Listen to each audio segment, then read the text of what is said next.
In this video, I'll discuss the pros and cons of using a wide-angle lens, all the while using it to photograph the beautiful landscapes of Tuscany. And be sure to subscribe and hit the bell icon if you want to learn even more about landscape photography. It really does help the channel out. So, still in Tuscany, and I have my wide-angle lens on for this photo right here. So I'm photographing the famous chapel right here in the middle of Valdorcia. I've been here before a couple of years back, but even last year I did not get a photo like this one here, where I'm photographing it like angled from the backside, and then I have the sun setting out on my left. It actually looks really good. It makes the chapel looks quite like imposing. When I go down low, you can see I'm all the way down on the ground, and I'm really getting the camera down low and just making sure that I have there in my foreground the grass that catches the light from the sunset.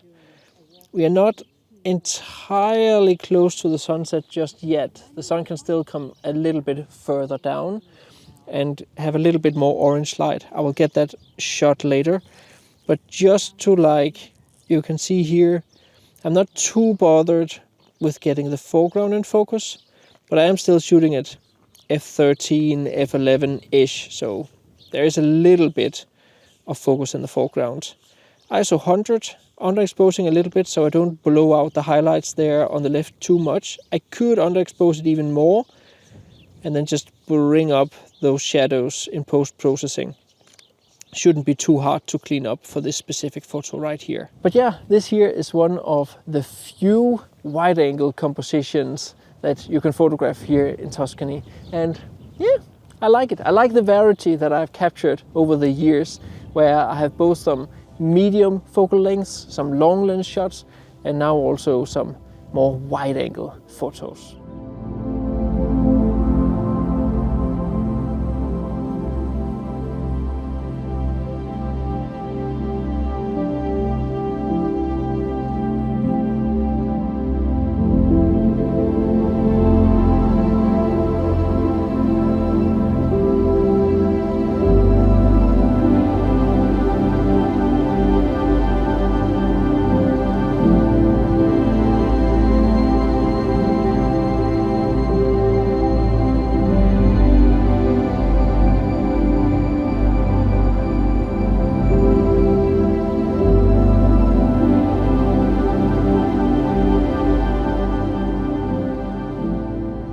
As you can see with this photo, we found a little, and I mean little, pond. It was basically just some tractor tracks with water in them, but it was enough to squeeze the wide-angle lens down there and get this reflection photo. Like with the two other photos, the wide-angle lens is just great when you're relatively close to your subject and also want to incorporate some foreground for an added perception of depth. Depth, symmetry, focal points, focal lengths, and much more is what I cover in my two ebooks on composition.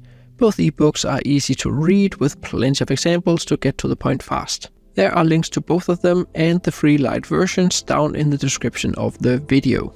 Another great place to use your wide-angle lens is at Poggio, where you have the road and rows of cypress trees on either side. One thing I find to be very important with this composition is to actually ignore the first two cypress trees. The one on the left is being supported as to not fall over, however by ignoring these trees you do get a more clean and symmetrical composition. Since the wide-angle lens, due to its design, unavoidably will distort the photo with the result of the trees being bended inwards, it's important to compensate for this effect in post-processing. That is luckily not a problem. This year Adobe has decided to move the geometrical functions into the crop tab in Camera Raw, because, well, why not? But that's where you will find them. I guess they're located the same place in Lightroom. I also find that this particular morning I preferred this scene when the sun had risen a bit, with the effect of the shadows from the cypress trees creating a beautiful pattern all along the road. You can of course also use the drone, which generally are featured with a wide-angle lens, and doing this I got a nice vertical panorama of the road and cypress trees too.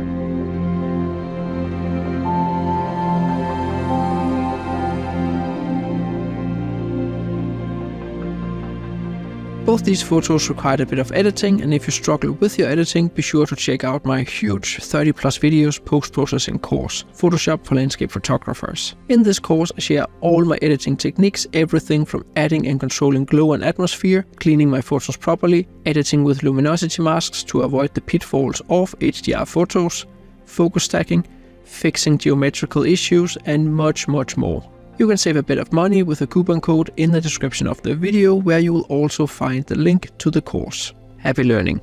Now, this video is not advocating for you to only use the wide-angle lens in Tuscany. On the contrary, I actually find the wide-angle lens to be the least used lens when I visit Tuscany. I generally think that's because the landscapes are softer and less dramatic than, as an example, Iceland. To capture a classic vista photo in Tuscany, the narrower focal lengths generally work better due to the perspective compression you can achieve. Using a wide-angle lens, everything close to you will be very big, and everything further away will become very small. In less dramatic landscapes without mountains, waterfalls, sea stacks and so on, the wide-angle lens usually becomes more limited. For the 2 weeks we spent in Tuscany, I actually ended up shooting much more above 200mm than below 24mm.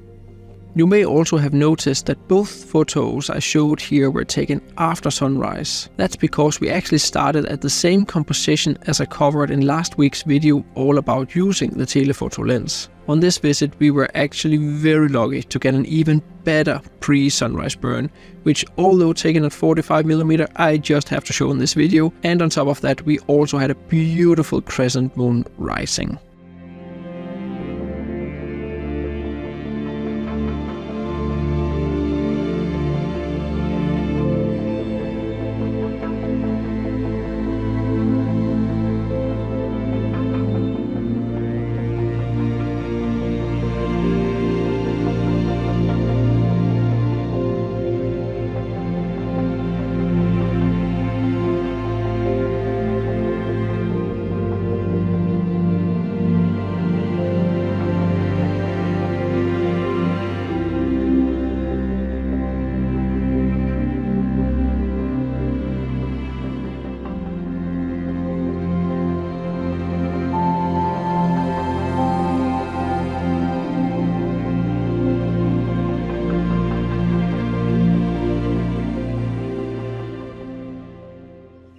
So we have come to this field, and a beautiful lone tree, lone oak on top of a hill in this field here. It looks absolutely gorgeous. It's one of my favorite compositions actually here in Tuscany. This morning we have some beautiful and dramatic clouds, and I'm trying to line up the tree with these clouds as they change.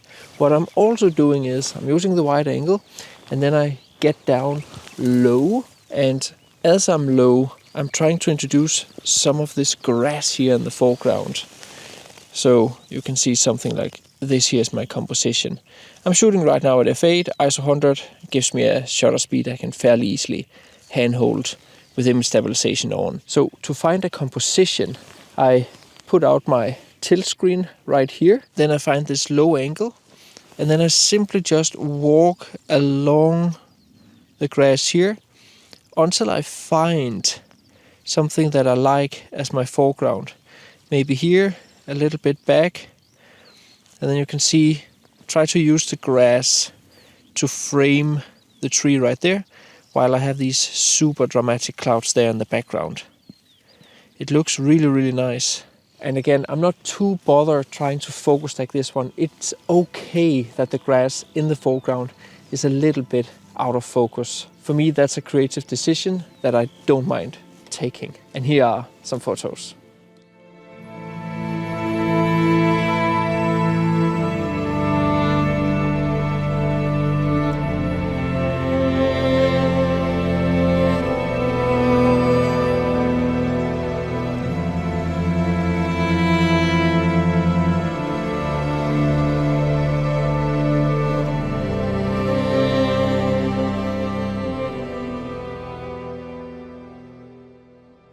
If you're going to Tuscany on your own, be sure to get my digital landscape photography map where I cover most of the famous locations and some less known spots too. It's easy to integrate and use with Google Maps, so you have it by hand all the while driving around in these beautiful landscapes. There is a link in the description of the video. There are a few other locations that work well with a wide-angle lens, like the famous cypress trees. Sadly this year the foregrounds were a bit bland and using a wide-angle lens didn't make much sense, besides in this shot where a rainbow manifested. We generally use the telephoto to pick out compositions on the other side of the road with the cypress trees and umbrella pines. Speaking of umbrella pines, I used the drone to fly up to them, and with the wide-angle lens on the drone I got this photo.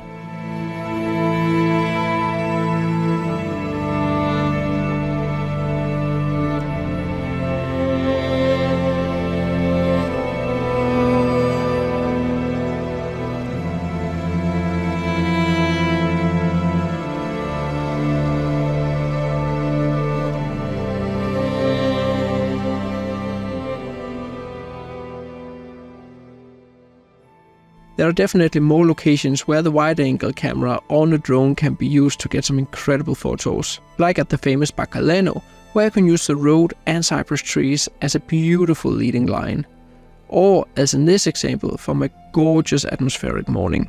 But there is no doubt that it is the telephoto and standard lenses that I generally use and that generally provides the best results. At the same morning where I showed that last photo, we got some of, if not the best atmospheric conditions I've ever had photographing in Italy. We photographed from the famous Poggio Belvedere, where we could use the longer focal lengths to pick out the details of the vista in front of us. During the blue hour I managed to capture this photo of Belvedere, and by shooting at 400mm, this photo of the little tree. I really love how the fog is just like streaky and tendrilic. Beautiful. The cloud inversion was incredible and lasted all through sunrise, and we just kept picking out details, like these photos of the two cypress trees, and further away we could see the different farmhouses pop their head out of the fog. From Belvedere you can even see Poggio Covilli.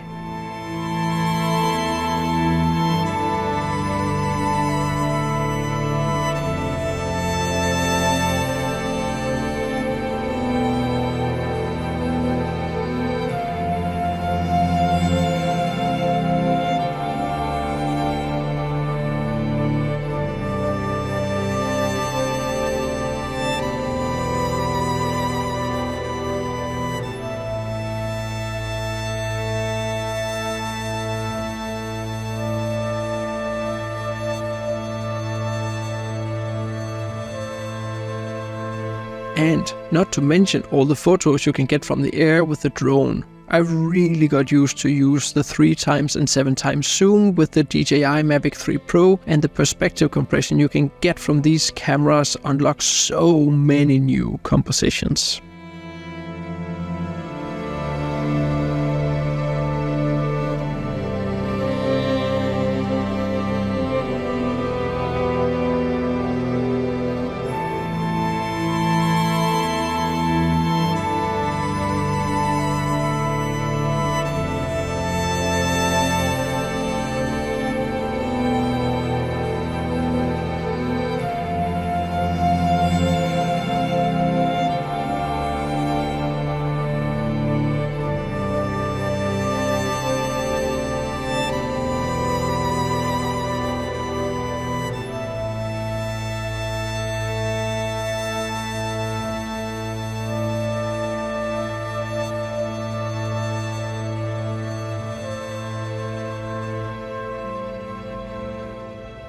The following morning we were super lucky to get another inversion, and we revisited Poggio Covilli from the upper perspective. It didn't look like much when we arrived, and to be honest we didn't count on there being anything as the forecast wasn't particularly favorable. But lo and behold, as the sun rose, an inversion crept in between our viewpoint and the farmhouse and beautiful row of cypress trees. Yet again, it goes to show you need to get out, even though the weather forecast doesn't look particularly favorable.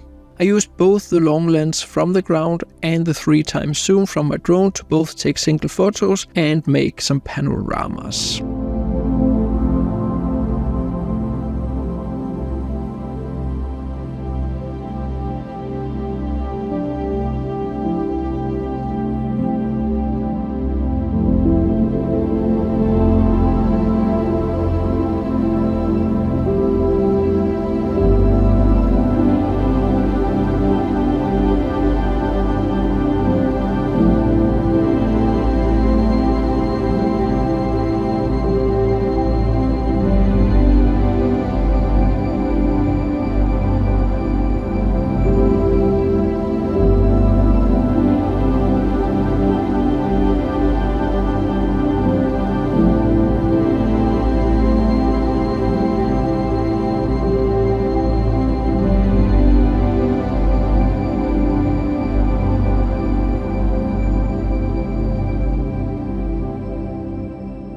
If you want to join Sam and myself in Tuscany next year, the workshop is almost full. You can read more about it on my homepage. And if you want to learn more about landscape photography, be sure to subscribe and check out the links in the description for my educational material. See you next week.